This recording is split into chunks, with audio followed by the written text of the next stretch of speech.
susah hati. Air matamu berlinang,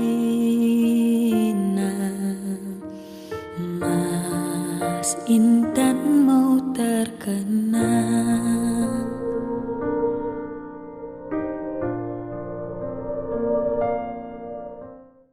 Salam Oase, bertemu lagi dengan saya Dr. Elsa dalam tayangan Oase kali ini tanggal 6 April 2021 yang khusus berbincang atau melihat kondisi bencana di NTT. Tayangan ini akan kita munculkan di Oase esok hari Rabu tanggal 7 April 2021.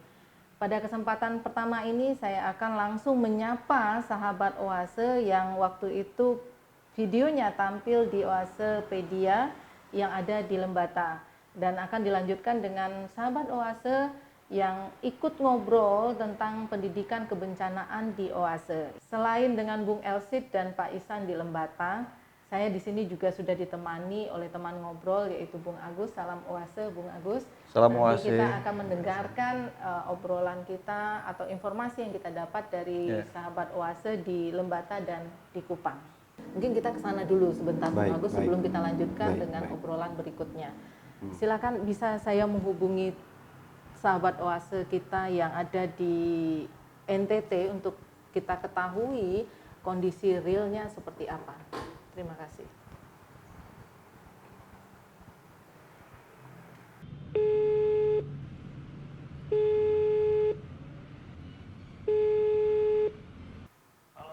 Halo, Assalamualaikum. Selamat sore, Pak Ihsan.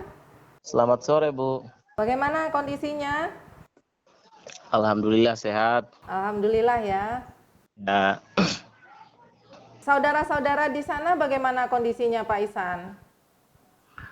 untuk satu hari terakhir ini alhamdulillah hujannya sudah nggak ada. Matahari sudah kelihatan, maksudnya tidak ada mendung dari pagi sampai siang ini. Tidak ada hujan juga. Tetapi di beberapa wilayah memang hari ini juga masih ada penemuan jenazah yang kemarin terbawa banjir, ditemukan di beberapa pinggir pantai. Ya. Jadi di sini kalau secara cuaca alhamdulillah sudah agak membaik. Tapi kalau dampak daripada bencana kemarin memang proses evakuasi juga berjalan. Nah, ditambah juga perbaikan akses lalu lintas yang kemarin juga akibat longsor dan banjir itu juga sedang diperbaiki karena ada beberapa ruas jalan yang tertutup material. Oh gitu. Pak Ihsan posisi sekarang di mana ini? Di Lembata ya? Ya, di Kabupaten Lembata, NTT. Kondisi Lembata itu saya melihat di peta itu kan merah. Itu bagaimana kondisinya sekarang? Selain temuan jenazah, kemudian saat sekarang itu kondisinya seperti apa? Untuk listrik atau yang lainnya seperti apa, Pak? Jadi dampak dari badai kemarin itu tanggal 4 ya kalau nggak salah, itu dari tanggal 3 malam sampai 4 pagi itu kan memang beberapa kecamatan itu jaringan listriknya terputus. Jadi kita di sini memang listriknya juga nggak hidup full 24 jam karena banyak jaringan yang terputus. Terus untuk zona merah di Kabupaten Lembata itu khususnya dua kecamatan Ila Ape dengan Ila Ape Timur itu kan kemarin juga dampak banjir ini karena erupsi Gunung Ilelotolok yang terjadi kemarin itu. Jadi dingin itu, jadi karena hujan jadi terjadi lahar dingin itu, banjir lahar dingin. Mengakibatkan korban itu banyak sekali, ada beberapa desa itu yang parah sekali itu, bahkan rumah-rumah warga banyak yang ambruk gitu. Berarti ini diperparah dengan lahar dingin ya, Pak ya? Ya, betul sekali. Jadi memang kondisi LAP kemarin memang lebih ke situ. Jadi mereka kurang waspada terhadap lahar dingin itu. Ini Pak, boleh tahu kondisi ini kan tanggal 3 sampai 4 ya Pak kejadiannya. Kalau sebelum itu tanggal 2 atau tanggal 1 sudah ada tanda-tanda tidak akan terjadi badai ini Pak? Ya kan sudah diprediksi sama BMKG karena mungkin masyarakat itu kan tidak terlalu mengakses informasi, khususnya yang saudara-saudara yang mungkin sibuk berkebun dan lain sebagainya toh. Memang intensitas hujan dari tanggal 1, 2 itu memang sudah agak lumayan. Nah, saat tanggal 3 sampai tanggal 4 itu kan hujan angin kencang itu yang memperparah itu. Jadi intensitas hujannya tinggi, lebat, ditambah angin, ya mungkin badai lah. Sehingga orang nggak bisa menyelamatkan diri. Saya lihatnya kalau untuk ILAP ini kan dia wilayahnya pesisir pantai langsung berhadapan dengan gunung. Jadi kalau sudah turun banjir ya aksesnya pasti terputus. Jadi mereka pasti terisolasi dan ya pasti banyak korban lah kalau sudah begitu. Iya betul. Dia langsung bertemu laut berarti ya? Betul sekali. Karena dia pinggir pantai tapi puncaknya langsung gunung. Oh gitu. Iya. Itu kira-kira yang Bapak tahu korban sekarang kira-kira berapa Pak yang sampai hari ini? Sampai hari ini dia sekitar kalau yang saya lihat data ada di desa Lamawolo itu sekitar belasan. Tapi kalau secara keseluruhan itu sekitar mau 40-an korban. Tetapi sejauh ini kan ada yang belum ditemukan. Kalau sudah ditemukan memang sudah terdata dan sudah dikuburkan, tetapi memang banyak sekali juga yang belum ditemukan karena hanyut ke bawah banjir kan, atau bawa ombak juga lah. Sampai ke laut langsung berarti ya, yang ini yang kasusnya yang susah ditemukan ya? Sedangkan untuk wilayah Kecamatan Omesuri tempat saya, itu wilayah pesisir juga kan kemarin banjir bandang juga, itu jalannya terus bahkan ada korban yang rumahnya terbawa sama orangnya karena terjadinya pukul pagi. Jadi satu anak sama pasangan suami istri. Itu yang ditemukan cuman istrinya, sedangkan anaknya yang umur 40-an tahun itu sama bapaknya yang lumpuh itu nggak sampai hari ini masih dalam proses pencarian tapi juga belum ditemukan. Berarti terseret ombak ke tengah laut ya berarti itu ya? Betul sekali. Wilayah laut kan? Iya, pesisir pantai betul. Nah, kalau kondisi keluarga sendiri Bapak aman saja ya, insya Allah? Karena memang wilayah yang kami di kecamatan kami sendiri itu kan agak ke pedalaman. Cuman kalau soal bencana kemarin kita juga terdampak, artinya nggak bisa tidur karena suasana alam ini kita was-was karena kapan saja kan kita bisa terdampak, bisa angin angkat rumah dan lain sebagainya kan. Kencang sekali kemarin. Alhamdulillah semuanya sehat, nggak ada bangunan yang rusak. Ya banyak sih pohon-pohon pisang, kemiri, ya tumbang. Tapi di sekitar itu banyak yang rusak ya rumah ya Pak? Bangunan sekolah bagaimana Pak? Bangunan sekolah alhamdulillah sejauh ini informasi kalau di 2 kecamatan yang saya maksud tadi ILAP Timur sama ILAP itu kan karena erupsi tadi dampak dari lahar dingin tadi, makanya mungkin fasilitas sekolah SD juga mungkin terdampak lah kalau untuk 2 kecamatan ILAP Timur. Betul. Iya.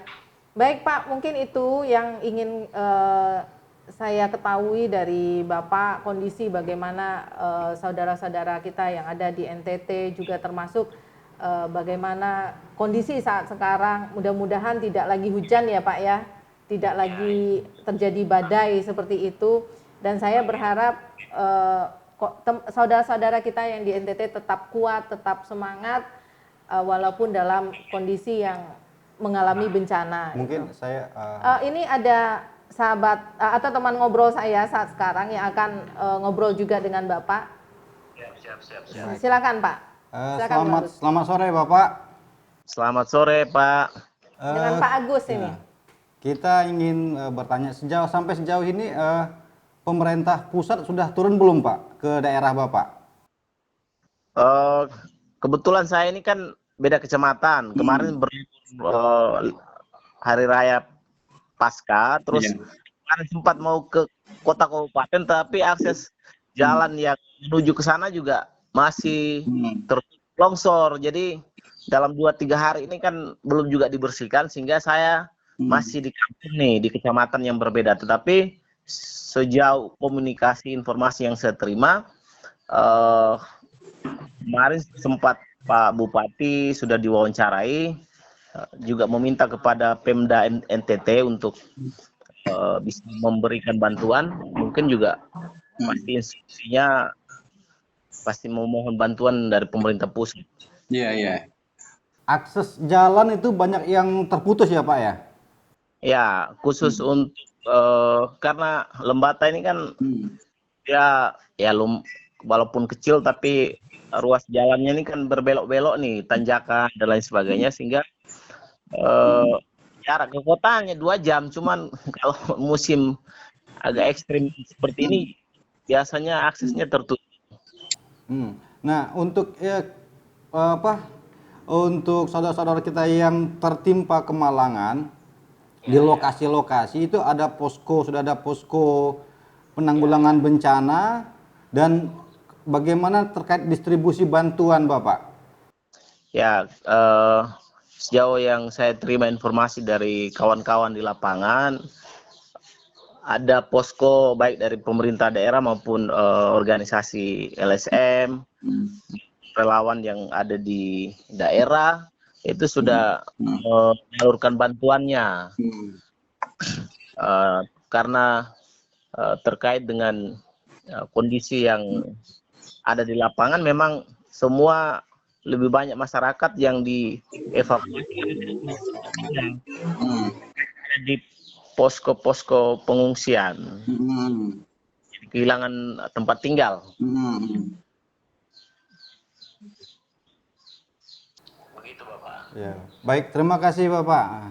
Salam, semoga sehat-sehat selalu Bapak, dan salam untuk saudara-saudara kita di sana. Ya, insya Allah akan saya sampaikan. Ya. Terima kasih ya Pak Ihsan ya. Ya, semoga semua baik-baik saja dan badai ini tidak lagi datang dan NTT kembali cerah. Amin. Terima kasih ya Pak Ihsan. Selamat sore. Assalamualaikum. Waalaikumsalam warahmatullahi wabarakatuh. Itu tadi sudah kita dengarkan informasi dari Pak Ihsan di Lembata, bagaimana kondisi ini diperparah oleh banjir lahar dingin.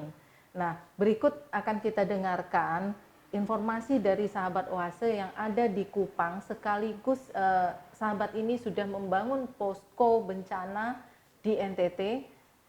Nanti kita akan tersambung dengan Bung Elsit yang ada di Kupang.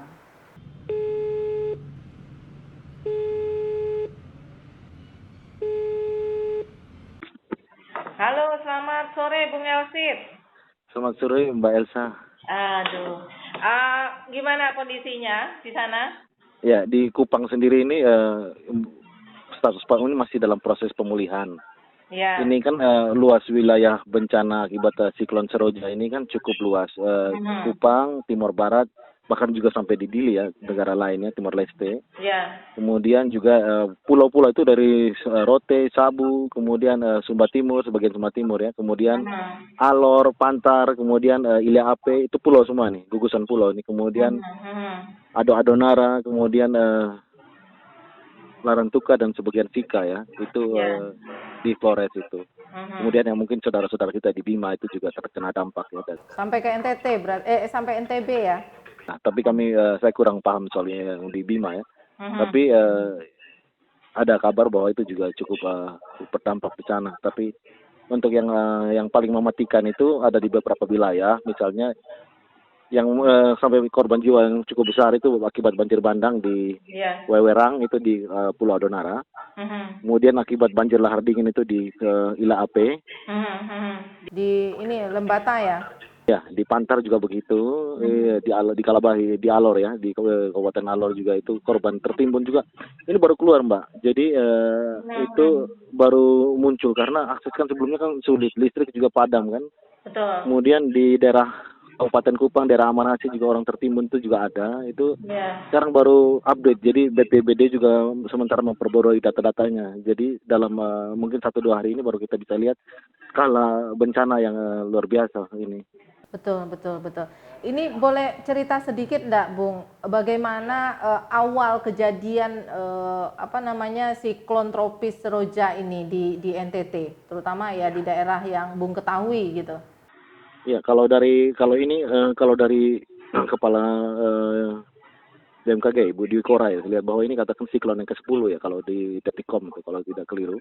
Ya. Beliau mengatakan begitu, memang siklon yang mencapai daratan itu kan biasanya kan cuma ekornya ya. Iya, betul. Di berbagai wilayah. Nah, tapi ini kan mata siklon itu kan yang baru-baru sampai daratan ini baru siklon Seroja ini. Nah, ini yang luar biasa ini. Biasanya kan dari terbentuknya bibit siklon mungkin di Laut Arafura, kemudian dia pecah di Laut Timur.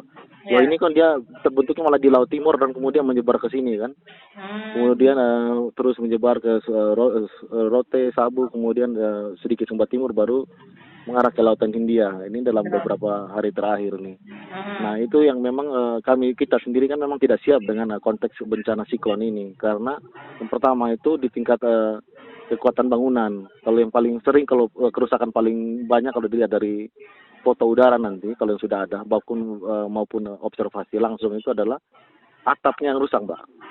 Atap kita tuh tidak didesain untuk menghadapi siklon dengan kecepatan mungkin 85 km per jam ini atau ke atas ya, dan ada yang mengatakan sampai 90-an itu kan masing-masing ya. Itu kemudian itu rata-rata ya atap pasti bolong lah.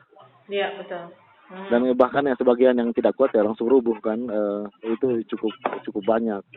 Bahkan yang di Pulau Rote sendiri mungkin kalau dengan teman-teman ada yang mengupdate dari Pulau Rote, itu mungkin dampaknya bisa ratusan ribu orang ya, 160.000 yang terdampak mungkin. Ya Timor sendiri itu masih kita hitung kalau per by name by address itu masih butuh waktu karena kita belum bisa dapatkan skalanya karena jalan putus, jembatan putus ya kan. Ini longsor di mana-mana. Dan kemudian listrik kan juga padam. Nah kalau blackout kemudian orang juga kemampuan untuk merespon dengan media sosial juga terbatas sudah. Iya, betul. Iya, di Malaka kemudian saya kurang sebut tadi di Kabupaten Malaka. Kabupaten Malaka itu dataran landai itu dia cukup sekitar 20-an desa itu terendam menurut informasi. Kemudian ini proses bahkan sampai dengan tadi malam itu ada 1.000-an orang itu yang masih kelaparan karena memang mau keluar juga tidak bisa karena terkepung air ya. Ada satu desa yang terkepung air. Mungkin airnya sudah surut hari ini, kita belum update lagi. Kemudian itu butuh tim untuk evakuasi dengan perahu karet dan lain-lain ya. Itu yang di Kabupaten Malaka ini yang salah satu kabupaten yang skala kerusakan akibat bencana siklon ini belum kita petakan dengan baik. Butuh drone, butuh macam-macam untuk bisa petakan. Karena akses terbatas sekali karena jembatan terpanjang di NTT itu yang melewati Sungai Benana itu juga roboh kan. Terputus berarti ya? Itu akses ke ibu kota Kabupaten Malaka sendiri juga putus ya. Putus sehingga jalur utamanya putus. Itu hujan sejak kapan sebenarnya, Bung? Hujan ini kan dia masih continue ini sampai dengan dia continue karena ini masing-masing wilayah cukup berbeda ya. Yeah. Tapi dia kemudian yang dalam 3 hari ke belakang itu kan memang hujan deras ya, 4 hari lah. Tapi itu memang kemudian dia tidak berhenti. Kita lihat ada muncul bibit siklon di salah satu website di Australia. Nah, memang agak terlambat kita sendiri di Indonesia untuk melihat itu karena ada salah seorang teman yang memang memantau itu di Australia Utara. Kemudian ya cukup kaget wah ini bibit siklon. Kemudian menginformasikan kepada rekan-rekannya yang lain sehingga kita kemudian bisa lebih waspada. Tetapi sudah cukup terlambat karena antisipasi yang diharapkan mungkin harusnya lebih panjang dari ini. Betul, Jadi kalau hanya untuk mitigasi 1 malam gitu, 2 malam itu terlambat sekali. betul. Nah, itu menurut informasi bibit siklon yang ditemukan oleh teman-teman itu kira-kira kapan itu, Bu? Awalnya itu. Review lagi di website itu ya, saya pasti tanggalnya. Tapi itu dia sekitar kalau sebelum puncaknya hari Minggu itu yang jam 2 pagi itu kan Minggu ke Senin itu kan itu benar-benar luar biasa di Kota Kupang itu kan, itu mencekam sekali. Betul. Itu kita sudah lihat sejak mungkin hari Sabtu itu sudah mulai terasa, kita sudah mulai lihat itu. Tapi teman-teman sehingga kita orang juga waspada.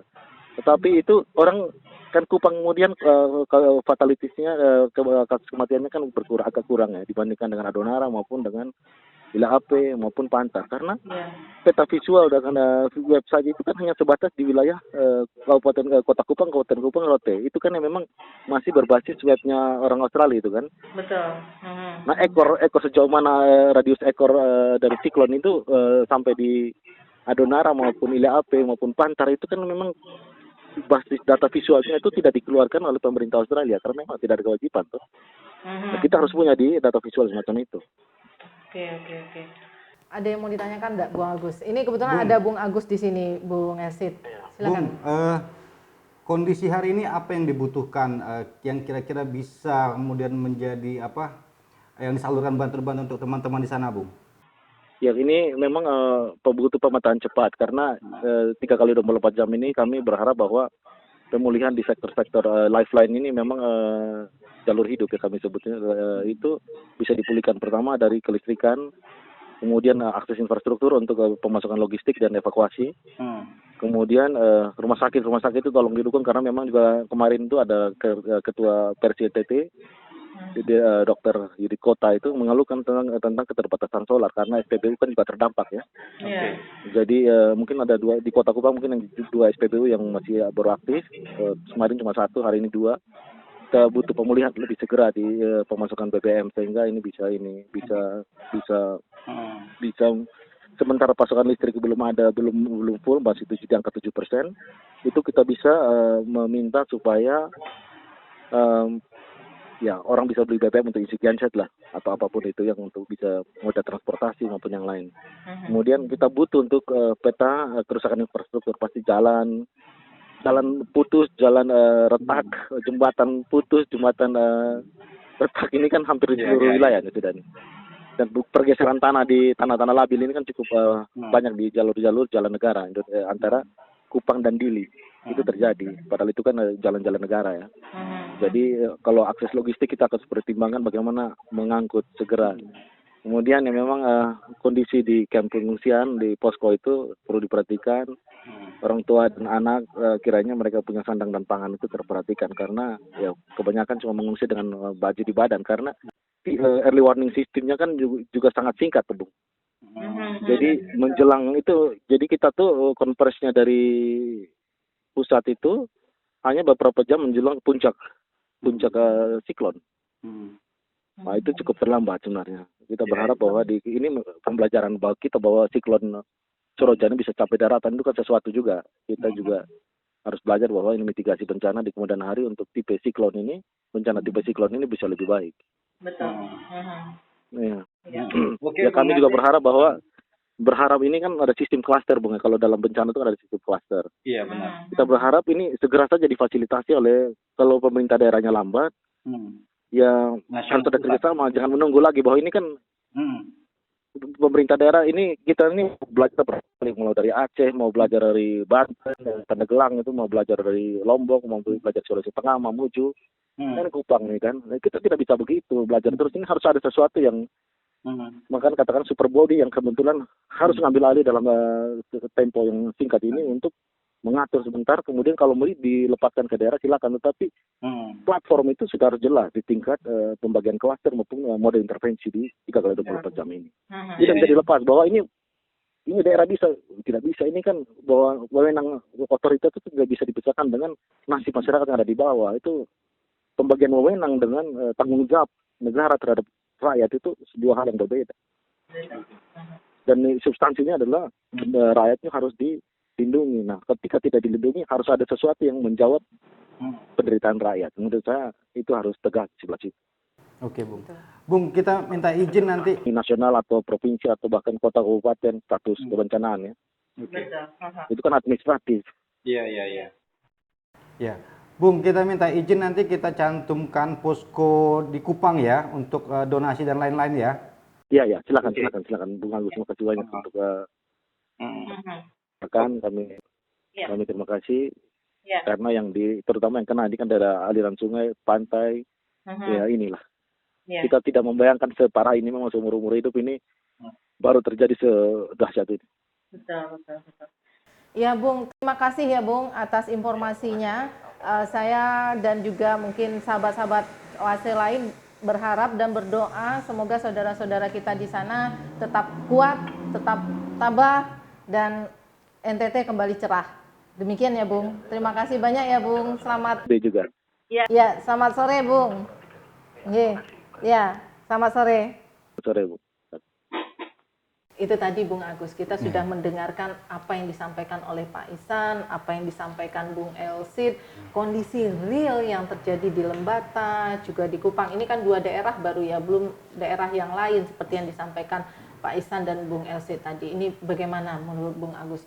Terlebih dahulu mungkin kita mengheningkan cipta dulu lah ya untuk saudara-saudara kita di NTT, membagi empati kita melalui doa bersama, melalui tayangan kita. Mungkin kita sekitar ya tidak lama lah untuk mendoakan saudara-saudara kita di NTT. Mari Bung Agus.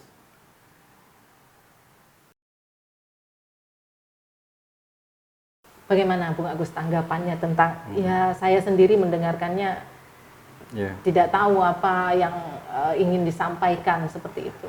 Silakan Bang Agus. Terima kasih Bu Elsa dan duka mendalam dari saya pribadi, dari kita semua di sini terhadap kepada saudara-saudara kita di NTT. Betul.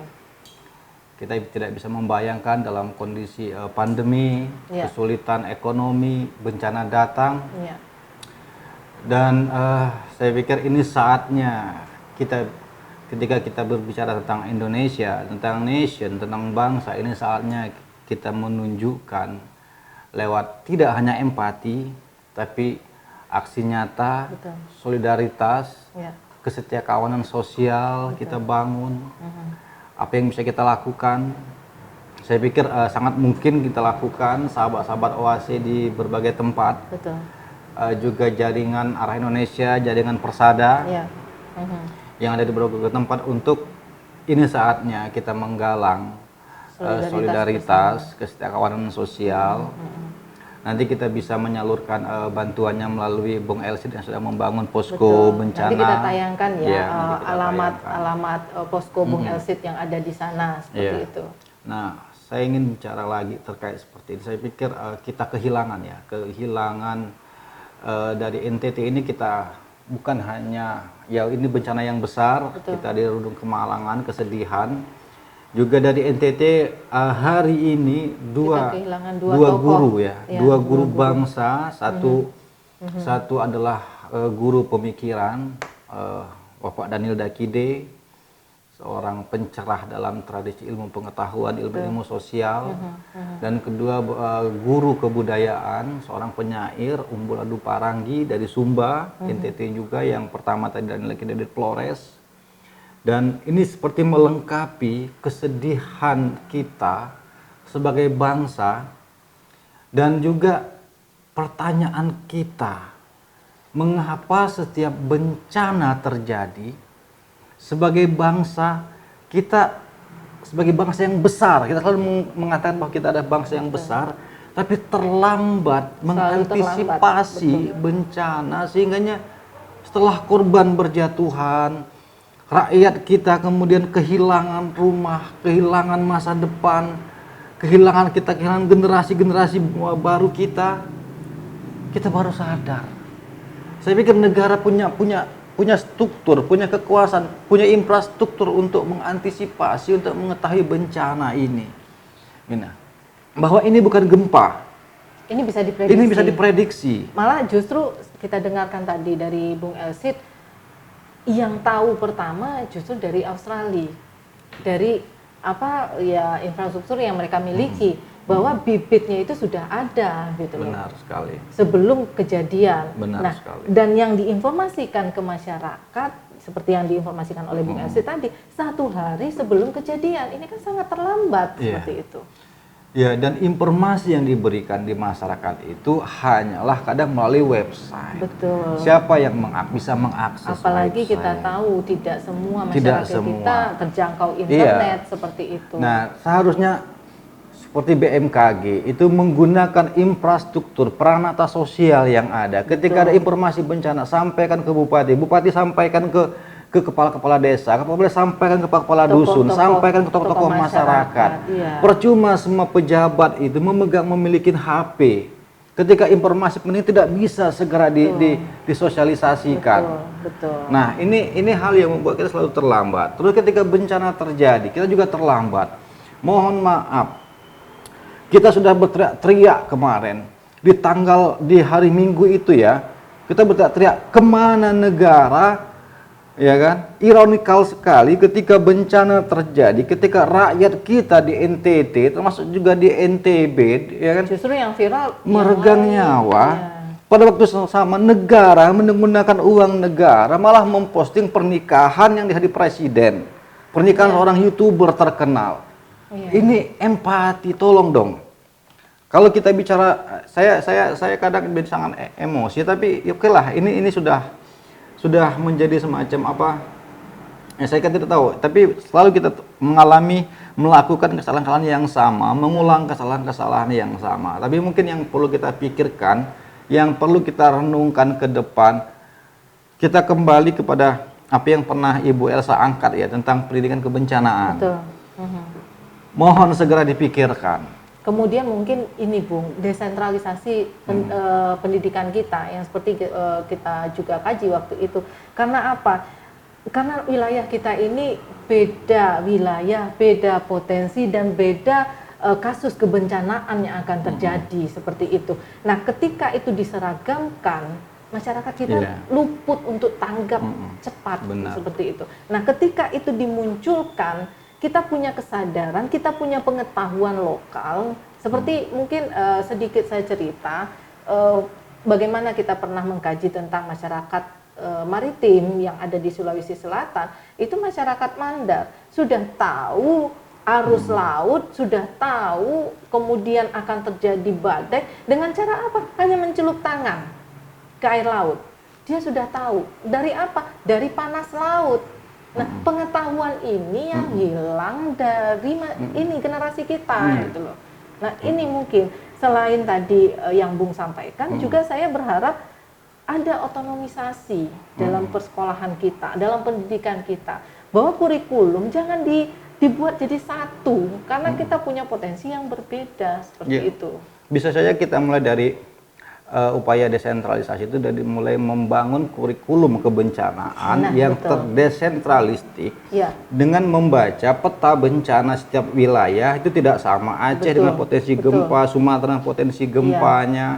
Nah, pada kasus di NTT ada potensi seperti ini ya, silikon tropis Rojan. Karena apa? Dia kan daerah kepulauan, bentang kepulauan yang diapit oleh samudra ya, samudra Pasifik dan samudra Hindia yang potensi silikon tropis itu besar seperti itu. Iya. Nah, ini yang perlu segera dipikirkan. Ini antisipasi jangka panjang ya. Betul. Artinya kita untuk menyelamatkan generasi kita ke depan, ya mohon segera. Kalau memang pemerintah, kita bangun, kita rumuskan tidak tersentralistik, tapi kurikulum tentang pendidikan kebencanaan ini harus dilakukan sebagai upaya antisipasi jangka panjang. Betul. Nah, pada konteks hari ini harus dilakukan apa? Sebagian katakan Bung Elsie tadi, negara harus segera mengambil alih. Ini bencana berskala besar. Betul, karena tidak satu wilayah, hampir semua provinsi NTT yang terdampak gitu kan. Negara harus segera mengambil alih karena keterbatas sumber daya di daerah untuk menghadapi bencana yang spektrumnya sangat besar, masif dan dalam simultan ya pada waktu yang sama. Negara harus segera hadir, gitu. Ya kan? Presiden harus segera hadir. Kalau perlu presiden datang ke NTT, jangan datang ke pesta pernikahan dong. Oke. Ya kan? Oke. Saya pikir itu. Mungkin itu yang Ya. yang bisa kita sampaikan, selain kita menghimbau lah ya teman-teman atau sahabat-sahabat Ya. Oase untuk berbagi solidaritas dengan saudara-saudara kita yang ada di Ya. NTT. Silakan mengumpulkan secara mandiri, kemudian langsung nanti ke Bung Elsit yang ada di NTT. Ya. Alamatnya kita akan tayangkan Ya. di video kita Ya. gitu ya. Oke. Mungkin itu Bung Agus, kita tidak bisa berpanjang-panjang Ya. di sini karena ini sangat apa ya, membuat kita berduka lah ya, Ya. berduka sangat dalam dengan apa yang terjadi di saudara-saudara kita yang ada di NTT.